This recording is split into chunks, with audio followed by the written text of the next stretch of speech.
읽읍시다. 누가복음 23장입니다. 누가복음 23장.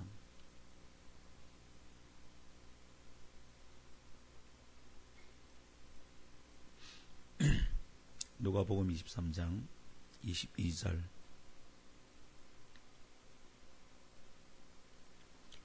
찾으셨으면 25절까지 읽도록 하겠습니다. 빌라도가 세 번째 말하되 이 사람이 무슨 악한 일을 하였느냐? 나는 그에게서 죽일 죄를 찾지 못하였나니 때려서 놓으리라 하니 그들이 큰 소리로 재촉하여 십자가에 못 박기를 구하니 그들의 소리가 이긴지라.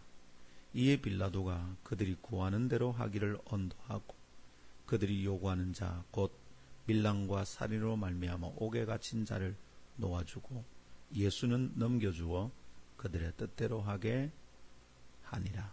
아멘. 이것은 하나님의 말씀입니다. 하나님의 말씀은 능치 못함이 없습니다. 할렐루야. 여러분, 법정 용어가 우리에게 익숙하진 않지만 피의자라는 말을 들어보셨죠? 피의자, 의심을 받고 있는 사람, 이런 뜻입니다. 범법 사실에 대하여 의심을 받고 조사를 받거나 법정에 서는 자를 일컫는 말입니다. 그가 피의자라면 그 사람은 죄인으로 의심을 받고 있는 중이다. 이렇게 보면 됩니다. 재판을 받고 있는 동안 자신이 의심받고 있는 죄에 대하여 제대로 소명을 해내지 못하게 되면 피의자의 신분에서 범죄자 곧 죄인이 됩니다. 실형을 선고받게 되고 그의 상태는 매우 위험해지기 때문입니다. 2000년 전 유대 땅에 살던 한 남자도 그런 피의자였어요. 그를 죽이고 싶어하던 이들이 많았습니다. 예수를 죽이고 싶어하는 자들에 의해서 이 피의자는 고발을 당했습니다. 죄가 없다는 소명을 적극적으로 하지 않으면 그는 죽게 될 운명에 처한 상태입니다. 그는 살게 될까요? 죽게 될까요? 우리 오늘 아침 혹시 피의자로 법정에 서 있는 그 남자에게 관심이 있을까요? 남의 일에 간섭할 의도가 전혀 없습니까? 오늘 내가 너무 바쁩니까? 하루에도 수십 차례의 재판이 열리는 법정 이야기에 특별한 반응을 보이지 않고 지나칠 수도 있겠습니다. 거기서는 다 그런 일들이 일어나는 거지, 그렇게 지나칠 수도 있습니다. 그러나 오늘 아침은 그렇게 할 수 없습니다. 왜냐하면 그 피의자가 예수입니다. 발을 멈추게 만드는 이름 아닙니까? 특별한 이름입니다. 그래서 오늘은 멈추어 서서 이 피의자 예수를 만나보고자 합니다. 그에게 생각을 집중해 보고자 합니다. 예수님을 만나면 인생의 방황이 끝이 나고 좋은 교회를 만나면 신앙의 방황이 끝이 난다. 그런 전도 문구를 본 적이 있습니다. 맞는 말이죠? 예수 만나면 인생의 방황이 끝이 나고 좋은 교회를 만나면 신앙의 방황이 끝이 난다. 맞는 말입니까? 예, 맞는 말입니다.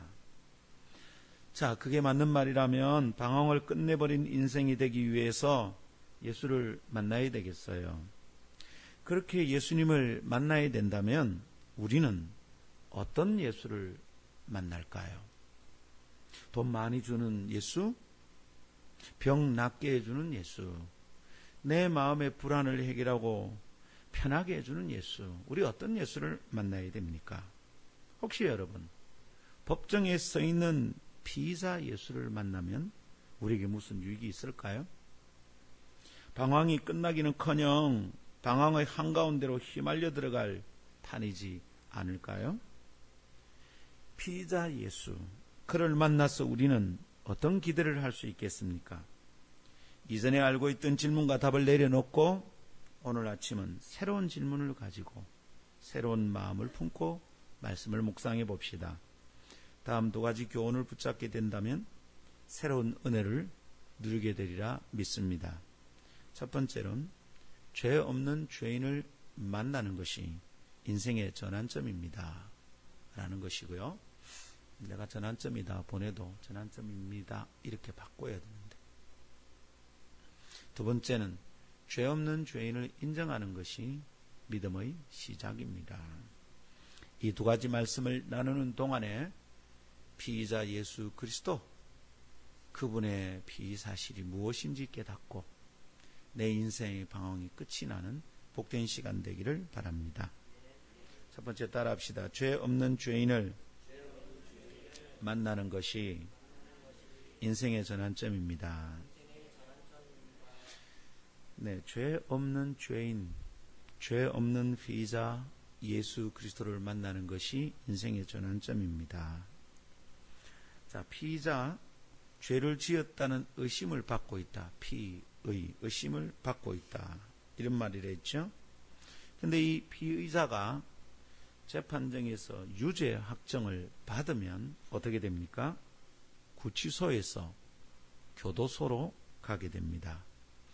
구치소는 구속 중인 사람이 머무는 곳입니다. 구치소는 영어로는 jail이라고 부릅니다. 교도소는 prison입니다. 구치소에 있는 사람은 피의자이고요. 교도소에 있는 사람은 죄인입니다. 범죄자입니다. 구치소에 갔다고 다 죄 있는 사람 취급하면 안 됩니다. 무죄 추정 원칙이란 우리 법정 원칙이 있습니다. 피의자 상태에 있을 때는 아직 죄인이 아닙니다. 이 사람은 자기가 죄가 없는 것을 밝히고 있어요. 그래서 피의자 상태, 구속당한 상태에서는 무죄 추정 원칙이란 게 있어요. 이 사람은 죄가 증명되지 않았기 때문에 무죄로 추정한다, 이런 말입니다. 그런데 그 재판정에서 검사와 변호사가 치열하게 논쟁을 해서 검사의 논리가 이기면, 곧 이 피의자가 죄인이라는 사실이 밝혀지면 이제 구치소에 있는 게 아니라 교도소로 가게 됩니다.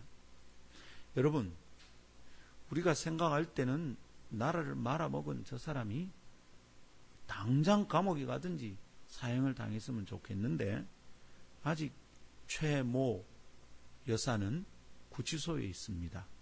이 사람 아직 죄인 아닙니다. 법으로 볼 때 이 사람은 피의자입니다. 그의 죄에 대해서 의심을 받고 있는 사람이다, 이 말입니다. 이제 거기서 형이 확정되면 이제 더 이상 구치소에 못 있습니다. 교도소로 가게 됩니다. 그러나 죄가 밝혀지면 구치소에서 교도소 갈 수밖에 없지만 피의 사실에 대한 증거가 없으면 무죄가 확정됩니다. 그러면 이 사람은 구치소에서 교도소로 가는 게 아니라 구치소에서 집으로 돌아가게 되는 것이지요. 이게 법입니다. 그런데 여기 한 이상한 재판이 있습니다. 죄 없음이 드러났음에도 불구하고 유죄가 확정되어 마침내 사형을 당하게 되는 사건이 벌어졌어요. 죄 없음이 드러났는데 유죄가 확정된다. 이상합니다. 죄가 없음이 드러났으면 무죄가 되어야 됩니다. 그런데 유죄가 확정되어 사형을 받게 됩니다. 여러분, 이 얘기에 관심이 갑니까? 그냥 못 지나가겠죠. 그렇습니다, 여러분. 결코 무심하게 지나갈 수 있는 일이 아닙니다. 만일 우리 아버지가, 만일 우리 어머니가, 만일 내 형제 자매가 이런 일을 당한다면 우린 재심 청구해야 되는 거죠. 어떤 일을 당하라도 끝까지 한번 싸워봐야 됩니다. 그런데 죄 없는 죄인, 죄가 없는 것이 드러난 피의자가 사형을 언도받고 사형을 당한다면 우리는 가만히 있으면 안 됩니다. 그게 가만히 있으면 곤란한 겁니다. 가만히 있지 못하겠다 하는 순간 우리의 인생의 전환점이 오는 겁니다. 어떻게 죄 없는데 죽는단 말인가? 어떻게 의심을 받고 있는 사실 하나로 그 사람이 죽게 되는가? 이게 이상한 겁니다. 그리고 그것에 대하여 가만히 있을 수 없는 순간을 맞이하는 그것이 인생의 전환점입니다. 이거는 있을 수 없어. 이래서는 될 일이 아니야. 여러분, 오늘 아침 우리도 그런 인생의 전환점을 맞이할 수 있기를 바랍니다. 아름다운 아침 성도들이여, 이제 우리 그 사건을 보길 원합니다. 이제 우리 피의자의 신분으로 빌라의 법정에 선 예수님을 다시 봅시다. 예수님도 지금 피의자입니다. 죄가 있다는 의심을 받고 있는 중입니다. 그래서 판사인 빌라도의 법정에 섰습니다.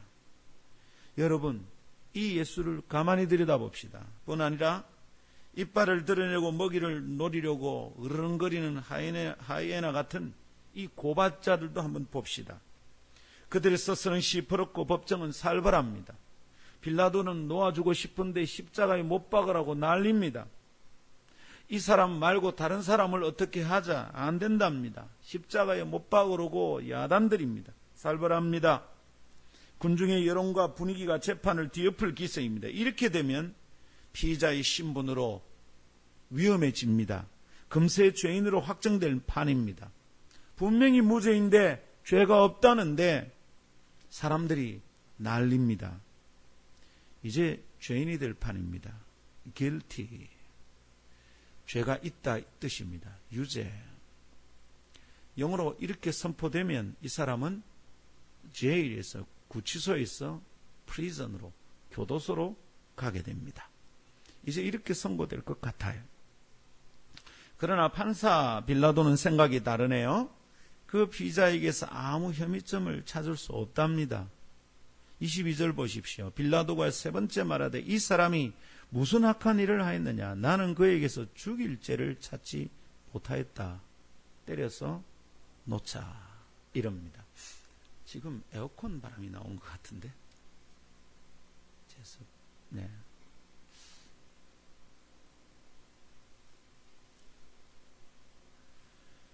아무 혐의점을 찾을 수 없다. 그렇게 해서 죄를 찾지 못하겠다. 이럽니다. 예수님의 피의 사실은 죄로 증명되지 않았다 이 말입니다. 그렇다면 당연히 무혐의 처분을 받아서 무죄 선고를 받아야 됩니다. innocent. 영어로 하면 이렇게 되겠죠. 무죄. 이렇게 선포되는 것이 마땅합니다. 그런데 그 피의자는 너무도 억울하고 이상하게 죄인이 되어 사형을 당하고 맙니다. 이 사람들 대체 왜 이러는 겁니까? 왜 이 사람들은 의심받고 있는 정도의 피의자를 왜 죽이려고 합니까? 이 하이에나 때 같은 이들은 왜 그렇게 달겨들어서 예수를 꼭 죽여야만 합니까? 죄 없는 죄인으로 그 피의자는 왜 죽어야 합니까? 이유는 간단합니다. 그의 죄 없음을 견딜 수 없는 자들이 그를 죽입니다. 자꾸만 거룩하고 의로운 그가 자기 눈에 보이면 맑은 거울같이 내 죄가 보이기 때문에 그를 죽여야만 되는 겁니다. 자신의 죄를 확인해야 하는 고통을 어떻게 할 방법이 없어서 이 고통을 이겨내려고 죄 없는 죄인을 만들어버리는 겁니다. 어두움은 빛이 너무 밝고 찬란해서 빛이 두렵습니다. 자신의 어두움이 들킬까봐 빛을 거절합니다. 빛을 핍박합니다. 그리고 마침내 세상에 오신 참 빛을 죽여버립니다. 그래서 어두움은 스스로 살 길을 발로 차버리고 그 빛을 죽여버리고 닫아버렸습니다. 새벽 성도들이여, 이것이 어떻게 들립니까? 예수 그분은 이제 확정된 죄인입니다. 그런데 판사는 그에게 죄가 없답니다.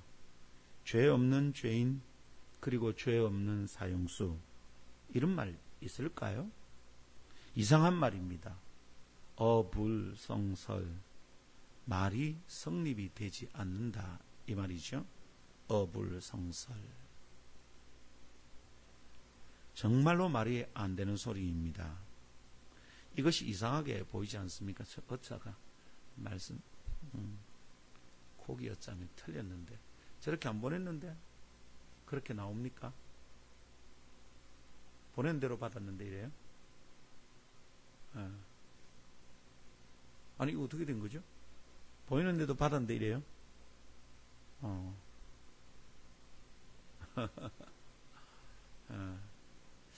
그죠?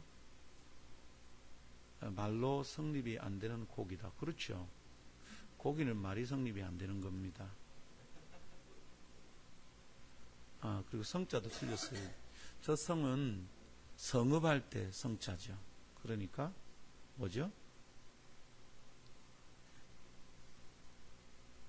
예. 어떻게 이런 일이 일어나지? 참 대단합니다. 특별한 은사입니다.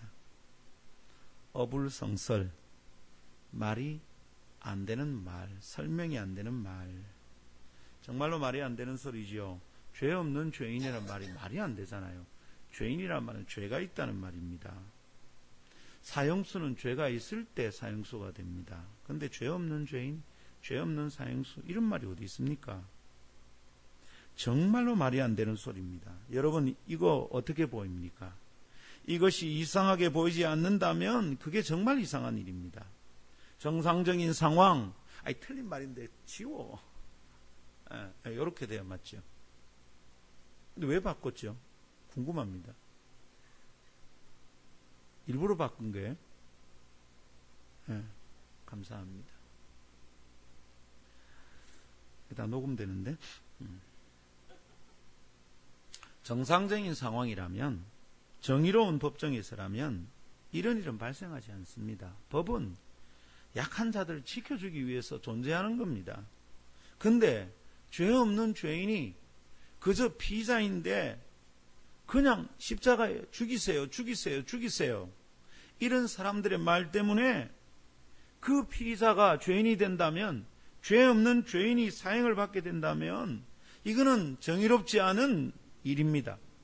법이 의인을 지켜주지 못한 것이죠. 사랑하는 성도 여러분, 평생 이런 이상한 일을 우리는 한 번이라도 만나게 될까요? 여러분 집안에 이런 일이 있습니까? 죄가 없는 것이 밝혀졌는데도 사형당한 분 계십니까? 여러분의 선조 중에 혹시 그런 분 계십니까? 온 세상 사람들이 죄가 없다는 것을 다 알았음에도 불구하고 혹시 사형당한 조상님 계십니까? 가끔 국가가 그런 분들을 챙겨줄 때가 있습니다. 국가인권위원회 이런 거 있죠. 그리고 무슨 의문사 진상조사위원회 이런 거 있습니다. 그래서 이전 시대에, 공의롭지 않던 시대에 죄 없이 죽은 사람들의 억울함을 밝혀내는 그런 인권위원회가 있습니다. 그 정도 돼야 공의로운 사회입니다. 근데 이 나라, 이 법정, 이 사건은 이상합니다. 죄 없는 죄인이 생겨버렸어요. 죄 없는 사형수가 생겨버렸습니다. 여러분, 우리 평생 내가 이런 일을 겪는 그런 이상한 일이 한 번이라도 있을까요? 그러기가 쉽지 않은 일입니다. 그래서 여러분, 이 사건 이야기를 들으면 너무 이상해서 발걸음이 저절로 멈춥니다. 죄 없는 죄인이라니 이게 뭐야? 발걸음이 저절로 멈춥니다. 이 사건에 눈이 갑니다. 그 죄 없다는 죄인에 대해서 관심이 갑니다. 이거 그냥 놔둬서는 안 되겠다 싶은 생각이 듭니다. 여러분, 이 생각이 우리 인생의 전환점입니다. 괜히 끼어들고 따지고 싶은 마음이 들 정도입니다. 이 생각이 인생의 전환점입니다. 이 죄 없는 죄인의 소식을 듣고도 아무렇지도 않다면 큰일입니다. 우리가 이 이야기를 듣고 멈추어 섰던 것이 예수 믿는 시작이었습니다. 우리가 알고 있는 세간의 충고는 이렇습니다. 괜히 엉뚱한 재판에 끼어들게 되면 인생이 고달파진다는 거예요. 너무 일에 끼어들지 마라. 이게 세간의 충고입니다. 그러다가 인생이 뒤바뀐데 그러다 인생이 고달파진다. 실제로 그러다가 인생이 뒤바뀌진 사람들이 있습니다. 괜히 너무 일에 끼어들었다가 참 망가진 인생들이 있거든요. 다른 사람의 무죄를 주장하다가 재판에 연루되면 인생이 힘들게 엉킵니다. 그래서 우리는 오늘 아침 어떻게 할까요? 이 이상한 재판을 그냥 지나쳐버릴까요? 오지랖 넓은 짓을 하다가 인생 막장에 떨어질지도 모르는데 재판이 이상하든 말든 무심하게 지나가는 것이 상책 아닐까요? 그러나 오늘은 그냥 지나가면 안 됩니다, 여러분. 이 재판, 이 죄 없는 죄인을 그냥 두고 가서는 안 됩니다. 정의 구현 차원에서 그런 것이 아니고요. 이 이상한 피의자를 만나게 되는 것이 인생의 전환점을 만들기 때문입니다. 이 죄 없는 죄인을 만나는 게 내 인생이 뒤집어지는 순간이 되기 때문에 그렇습니다. 이 이상한 재판을 생각하여 잠시 멈추는 순간 우리 인생이 달라집니다. 자신의 인생에 의미 있는 전환점이 생기기를 기대한다면 이제 멈춰 서십시오. 그래서 죄 없는 죄인, 이 이상한 피의자에게 집중해야 합니다. 도대체 이 일이 뭔가? 왜 죄가 없는데 죽는가? 왜 죄가 없는 게 밝혀졌는데 죽는가? 왜 판사는 자꾸 죄가 없다고 말하면서도 이 사람을 죽여야만 되었던가? 나는 도무지 죽일 죄를 못 찾겠다. 3번이나 그랬단 말입니다. 그런데도 결국은 왜 이 사람을 죄인 취급해서 십자가에 달았느냐 말입니다. 여러분, 이 이상한 재판에 집중하는 사람들마다, 이 죄 없는 죄인을 만나는 사람들마다 인생의 방향이 바뀌었습니다. 내 스스로 바꿀 수 없던 이상한 삶의 방향을 꺾을 수 있었습니다. 동양이든 서양이든 부자든 가난한 자든 남자든 여자든 남녀노소 빈부 귀천을 따질 것 없이 누구든지 이 죄 없는 죄인을 만난 사람들마다 인생이 달라졌습니다. 인생의 전환점을 맞이했었습니다. 예수 믿는 거 흉내내면 안 됩니다. 남들이 가니까 따라다니면 안 됩니다. 교회 좀 다니면 기도하는 법도, 예배 시간에 언제 일어나고 언제 앉아야 되는지도 알게 됩니다. 습관이 배이기 때문에 그렇습니다. 그렇지만 이 죄 없는 죄인을 만나기 전에는 아무것도 아닙니다. 안 바뀝니다. 그러나 이 이상한 죄인을 만나는 순간 죄 없는 자를 사형수로 몰아가던 이 사건을 만나는 순간 나는 이전처럼 못 삽니다. 그때 인생의 전환점이 옵니다. 아멘. 그러니까 여러분, 오늘 아침 그런 시간 되기를 축복합니다. 사랑하는 새벽 성도들이여, 지금 여러분의 인생이 밋밋하게 어제와 아무 차이도 없이 흐르고 있다면 심각하게 생각해 봐야 합니다. 오늘 여러분의 인생이 별 의미가 없다 싶으면 심각하게 고민해야 됩니다. 내 입으로는 예수를 만났다고 말하는데도, 내가 예수를 믿는다고 말하는데도 내 인생이 그렇게 무의미하게 밋밋하게 흘러가고 있다면 이제 여러분 진짜 죽을 듯이 고민해 볼 시간이 온 겁니다. 예수를 만났는데도 아무런 변화도 없고 방향이 달라지지도 않는다면 고민해야 됩니다. 자꾸만 작년의 일이 반복이 되고 어제 일이 반복이 되고 나는 자꾸만 똑같이 살고 있다면 진짜 이제 그냥 지나가면 안 됩니다. 여러분, 예수가 이상해야 합니다. 그래서 질문이 생겨야 됩니다. 결코 그냥 지나갈 수 없습니다. 어제 같은 별 의미 없는 날이 계속될 수 없습니다. 생각해 보십시오. 죄 없는 죄인이 어디 있다는 말입니까?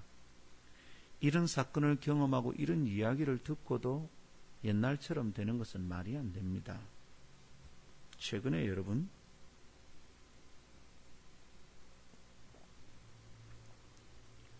재심 청구 전문 변호사라는 분이 TV에 나왔습니다. 박준영 씨입니다. 이분은 경찰이 억울한 자를 고문을 하고 때리고 몰아쳐서 죄인 만들어 감옥에 쳐넣었던 그 사건이 이상해서 뒤를 캐고 쫓아가기 시작했습니다. 돈이 안 되는 사건이었어요. 오히려 그런 일을 맡음으로써 이분은 더 가난해졌어요. 죄송합니다. 아내에게도 늘 야단을 먹어요. 영화가 만들어졌어요. 그 영화를 보는데 실감이 나요. 영화 보기 전에 그분에 대한 사연을 알고 있었거든요. 물론 영화는 좀 각색된 거죠. 있는 그대로 한 건 아닌데, 근데 그 영화가 참 제대로 느낌이 다 오게 만듭니다. 이 박준영 변호사, 이 사람 왜 그런 일을 했는가? 그런 일을 안 해도 되는 겁니다. 그냥 평범한 변호사로 살아가면 되거든요. 돈 많이 벌 수 있어요.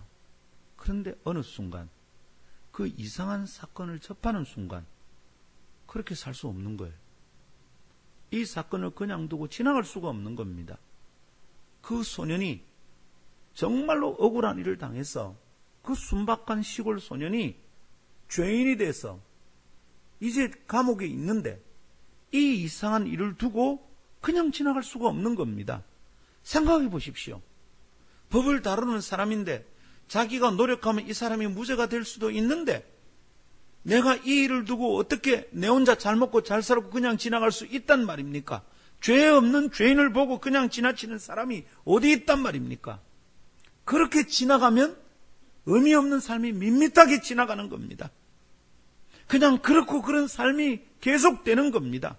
그렇게 사는 수많은 변호사 중에 우병우 같은 사람도 한 명 나오는 겁니다. 계속 그렇게 살아갈 수밖에 없는 겁니다. 그런데 죄 없는 죄인이 어디 있단 말입니까? 생각해 보십시오. 이 고민을 하고 이 질문을 하는 순간 인생의 전환점이 생기는 겁니다. 사랑하는 성도 여러분, 우리가 살고 있는 세상에서 이런 일을 경험하면 우리는 흥분합니다. 가만히 있지 않습니다. 이 흥분이 가만히 있지 못하는 내 마음이 내 인생을 바꿉니다. 실제로 내 속에 있는 이 이상함과 이 분노를 내 삶에서 어떻게 해결할까 노력하면 내 인생이 바뀝니다. 여러분, 길거리에서 배가 고파가지고 어떻게 할 수 없는 10대가 편의점에 들어가서 삼각김밥을 한 번 훔쳐 먹는 것으로 소년원 재판정에 섰습니다. 김상문 목사는 대단한 사람이 아니요. 내가 푸드트럭을 꼭 해야 되겠다 이런 생각이 있었던 사람이 아니에요. 그런데 재판정에서 그 일을 접하는 순간 푸드트럭이 생겼습니다. 나는 이전처럼 계속 못 살게 되었다 이 말입니다. 예수 그리스도 죄 없는 죄인입니다. 죄 없는 피의자입니다. 자유를 받아야 되는 사람인데 사형을 받았습니다. 이거 어떻게 생각이 됩니까? 죄 없는 죄인이 어디 있단 말입니까? 왜 죽는 겁니까? 이게 이상해서 쳐다보고 그 사건을 묵상하고 이 사건에 대해 질문을 하고 묵상하고 질문하고 묵상하고 질문하면 내 인생이 이전처럼 절대로 흘러가지 못합니다. 아, 이거 뭔가 잘못했다. 아, 이건 아니야. 이 사건이 이상하다. 죄 없는 죄인이 어디 있단 말인가? 이 질문이 나를 바꿉니다. 이 질문의 답을 찾아가는 과정이 참 삶으로 다가가는 복된 길이 될 것입니다. 성도 여러분들, 오늘 아침 여러분의 삶에 그런 길이 열리게 되기를 바랍니다. 목사님, 이전에 듣던 뻔한 얘기 아닙니까? 그러니까 우리에게 문제가 많은 겁니다. 뻔한 얘기라뇨. 여러분의 아버지가 죄가 없는데 사형을 받았다면, 아이, 늘 듣던 얘기인데 뭘 그래. 우리가 아버지 얘기 한두 번 들었나? 이럽니까? 아니죠. 아버지 얘기 나올 때마다 흥분합니다. 여러분 혹시 억울한 일을 당한 일이 있으면 어떻습니까? 여러분 가만히 있습니까? 그 얘기 생각이 날 때마다 죽고 싶습니다. 그 얘기 생각이 날 때마다 잠이 안 옵니다. 이게 정상입니다.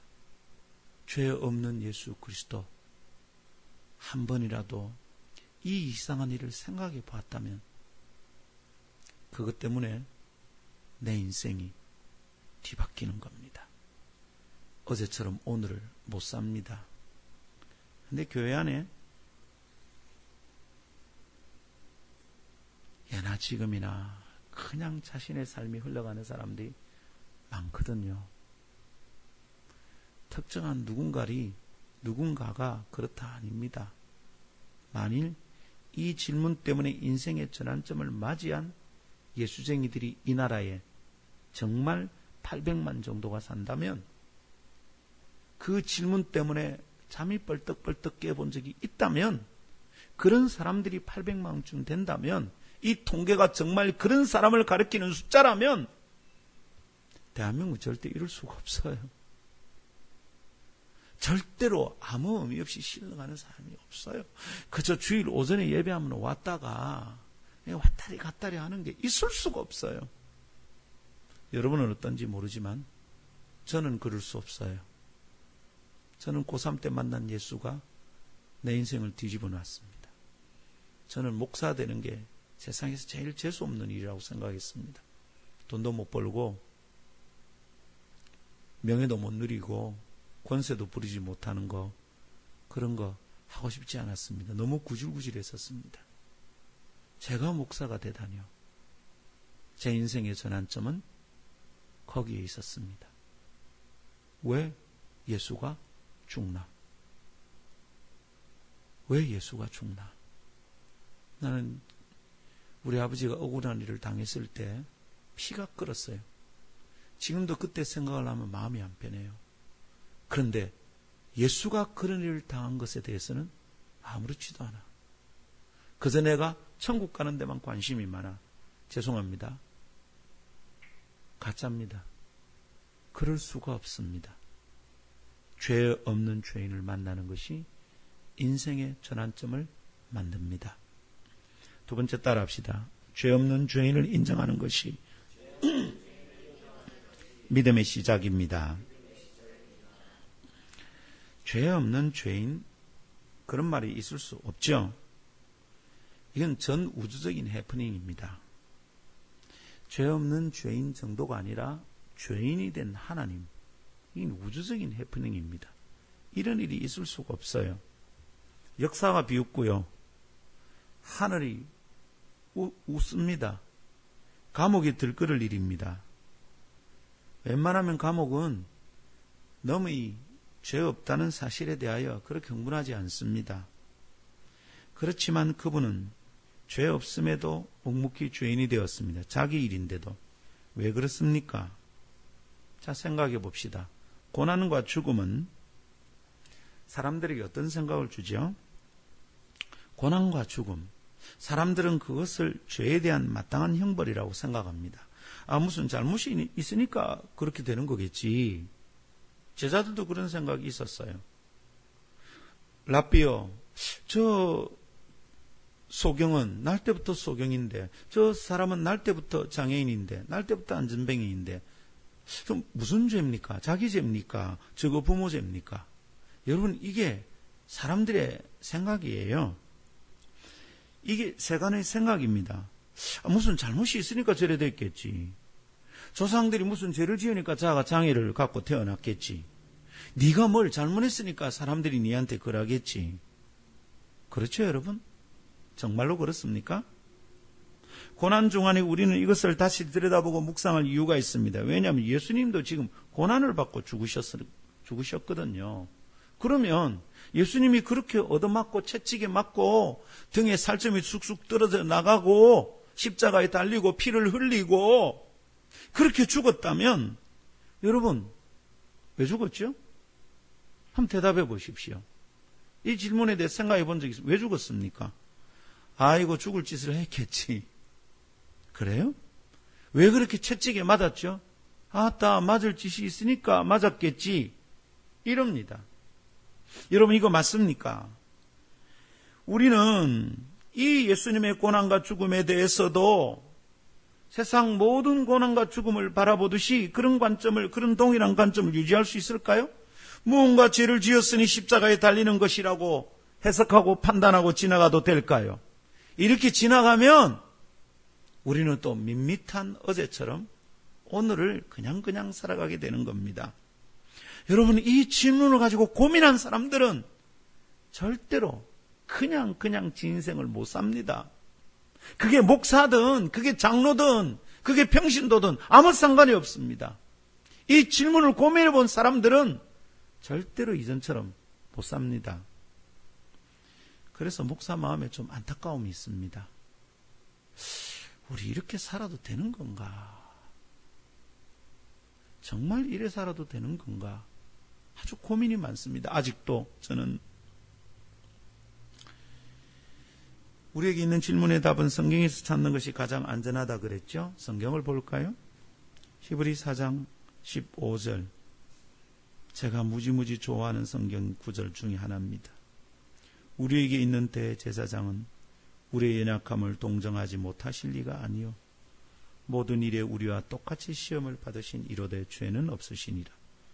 말하자면 끝부분을 오늘 우리가 생각하는 관점으로 바꾸어서 읽는다면 이렇게 읽을 수 있습니다. 모든 일에 죄인들과 똑같이 정죄를 받으신 이로되 죄는 없으시니라. 모든 일에 모든 사형수들과 똑같이 사형 언도를 받았으되 죄는 없으시니라. 이렇게 읽어야 되는 거예요. 여러분, 이게 참 이상해요. 어떻게 이런 일이 일어나는가? 성경은 그분이 이 땅을 살아가는 많은 억울한 사람들과 같은 일을 당하셨다고 합니다. 그래서 그분이 억울한 일을 당하는 사람들을 동정하시는 분이래요. 마음이 똑같아진다 이 말입니다. 동정, sympathize, sympathy, sympathos, synpathos, 파토스가 같은 마음이 막 들끓는 마음이 같아진다는 거예요. 억울한 일을 당한 사람 곁에 주님 항상 있습니다. 그렇게 믿으시면 됩니다. 내가 지금 억울하다 싶으면 주님이 내 곁에 계시다고 믿고 살아야 됩니다. 그리고 그분께 내 일을 맡겨야 됩니다. 그게 믿음입니다. 여러분, 우리하고 똑같이 억울한 일을 당했대요. 그런데 죄가 없대요. 고난과 억울한 일을 당할 만한 잘못한 것이 없다 이 말입니다. 이게 이상하잖아요. 이게 이상하게 여겨져야 인생의 전환점이 생깁니다. 이걸 가지고 심각하게 고민을 하고 몸부림쳐봐야 인생이 변합니다. 그런데 그렇게 죄 없이 당한 그 억울한 이유는 도대체 뭘까요? 자꾸 고민을 하다 보면 왜 그랬냐고 묻지 않겠어요? 그 이유는 오래된 선지자의 예언에서 이미 밝혀졌어요. 이미 밝혀진 이유가 여기 있습니다. 이사야 53장 6절. 우리는 다 양 같아서 그릇 행하여 각기 제 길로 갔거늘 여호와께서는 우리 모두의 죄악을 그에게 담당시키셨도다. 이거군요. 왜 죄 없는 죄인이 죽는지, 왜 죄 없는 피의자가 석방되지 않고 십자가에 달리게 되는지, 왜 그런지 이유가 여기 있네요. 죄가 없는데도 죄인이 되신 까닭 죄가 없는 피의자가 죄인으로 확정을 받아 사형을 당한 이유가 여기 있네요. 뭡니까? 우리 모두의 죄악 때문이랍니다. 또다시 우리 모두의 죄악에 휩쓸려서 내 죄는 숨으면 안 되겠어요. 내 죄 때문이랍니다. 여기 질문을 하며 이상한 것을 풀어보려고 고민하는 우리, 나와 그대들. 그래서 우리가 저지른 죄는 여러분 알고 있는 겁니까? 우리는 그것을 부인해도 될 만큼 의로운 사람들이 아닙니다.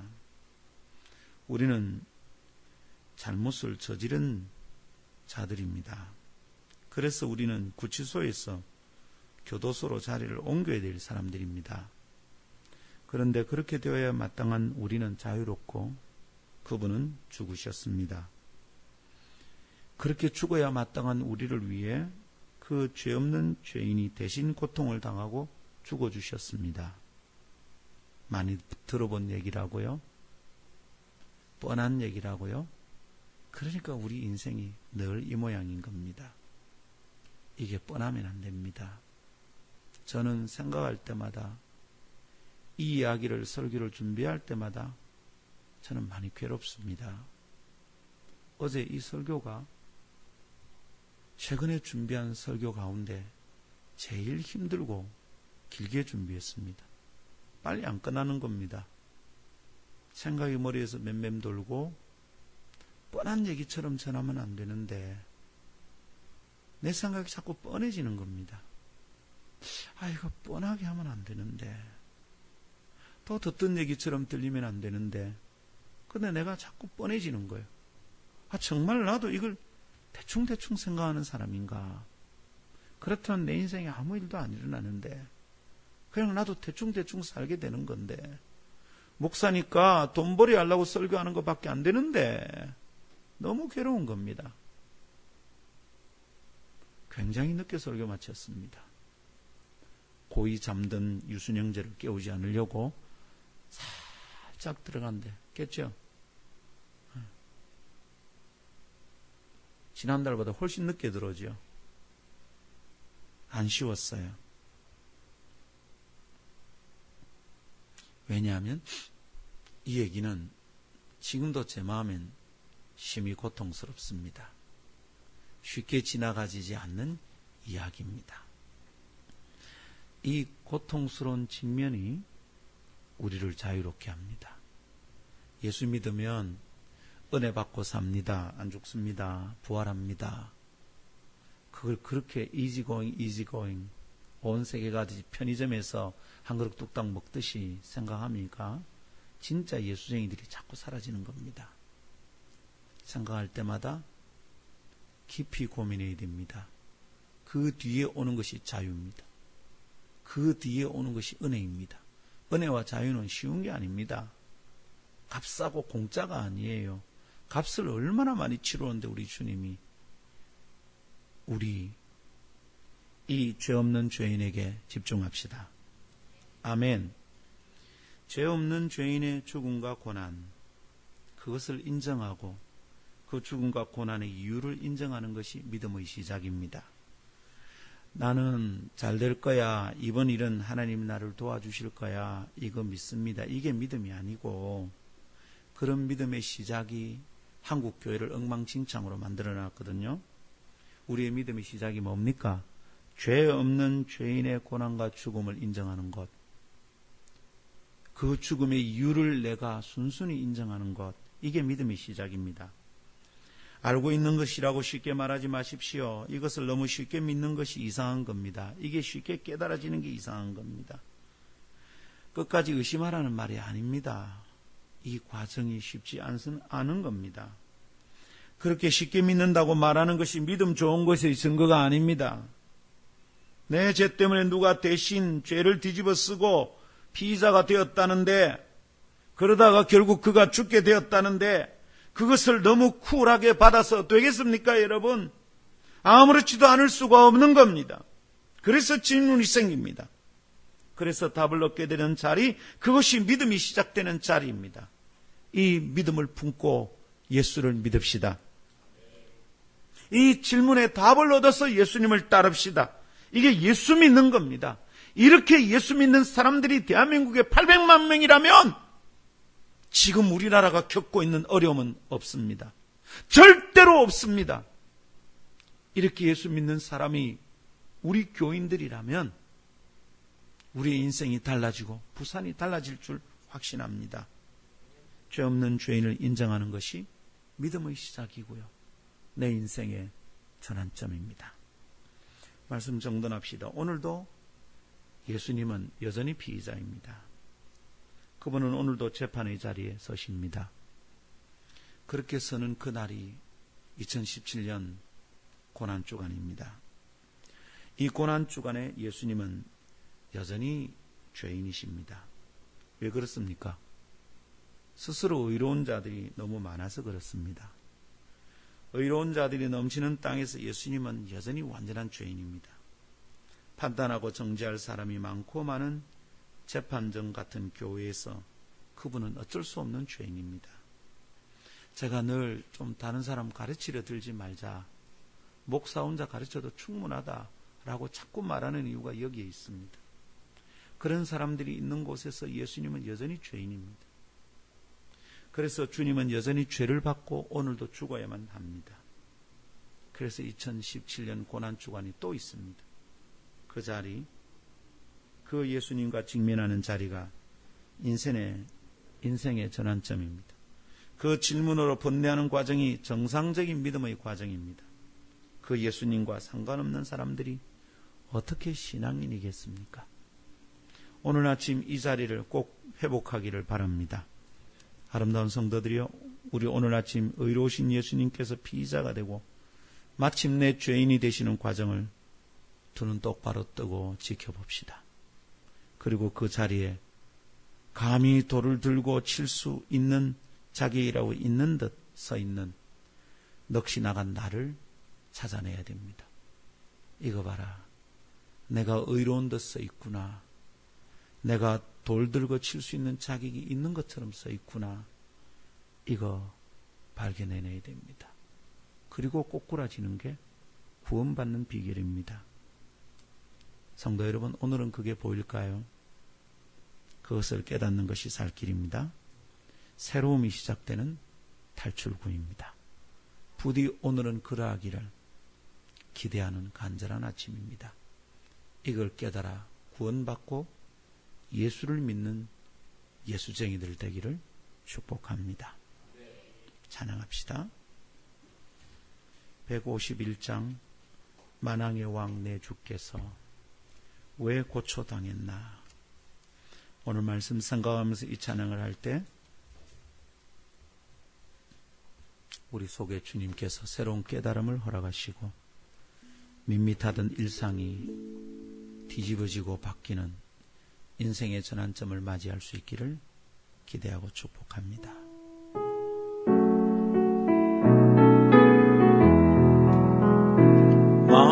만왕의 왕 내 주께서 왜 고초당했나. 이벌레 같은 날 위에 의보혈을 연해. 십자가 내가 처음 볼 때에 나의 맘에 큰 고통 사라져. 오늘 믿고서 내 눈 밝았네. 참 내 기쁨 영원하도다. 주 십자가 못 박힘은 속죄함 아닌가.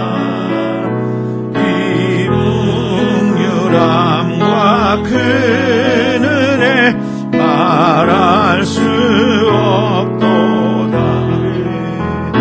십자가 내가 처음 볼 때에 나의 맘에 큰 고통 사라져. 오늘 믿고서 내 눈 밝았네. 참 내 기쁨 영원하도다.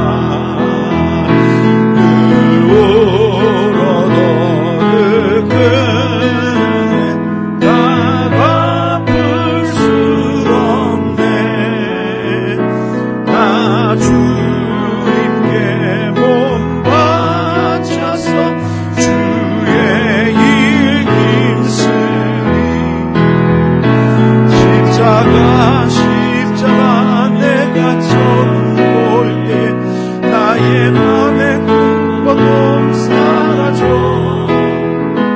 오늘 믿고서 내 눈 밝았네. 참 내 기쁨 영원하도다. 늘 울어도